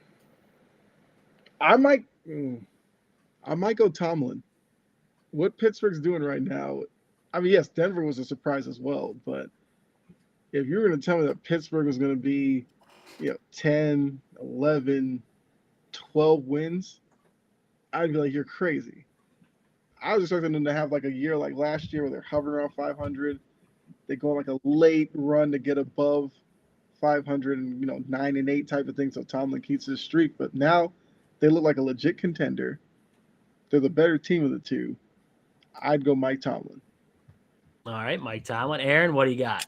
Yeah, I gotta go opposite side only because I think Pittsburgh had good defense coming into this year, and they were kind of missing a quarterback. Pickett just wasn't the guy. So and Russ Wilson, like he played decent in Denver last, the last season he was there. It's just the teams like they just couldn't win. I don't know what that was, but his stats were like nice. I mean, he was playing good. So I'll give as much as I cannot stand Sean Payton. Can't after that Bounty Gate stuff. Can't.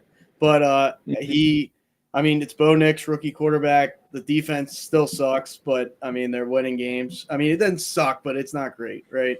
And I just feel like this was kind of like the Texans of last year. Maybe not to that level, but with Stroud and the boys there, but like rookie quarterback, coach. It's not, this is their first kind of iteration in the NFL together. Like I just feel like slight edge to Sean Payton, but I mean, obviously what the Steelers are doing, both sides of the ball. I mean, I'd much rather see Pittsburgh have success than Denver any day. All right, there we go. I like that. So nothing else to wrap us up here for the night? No, nothing across the board there. So fantastic show tonight here. We hope everybody has a fantastic rest of their night, but we will be back on Wednesday. We'll be talking about the Badgers-Illinois game because that's happening on Tuesday night. We'll recap that game on Tuesday there. We'll look ahead, see what's in front of the Badgers after, hopefully, we're talking about a win there. We got to be talking about the Packers. Didn't talk much about the Packers tonight. Got to be looking at the Packers here Wednesday on the show. Maybe a little Bucks talk. Get into us. Maybe Badger football. See what happens in the transfer portal. And then we'll see where the day takes us because you never know what's going to happen here on the show. So with that, for Aaron, Kyle, and myself, this has been Wisconsin Sports on the Go with Trage. Thank you all for tuning in. We'll catch you guys back here on Wednesday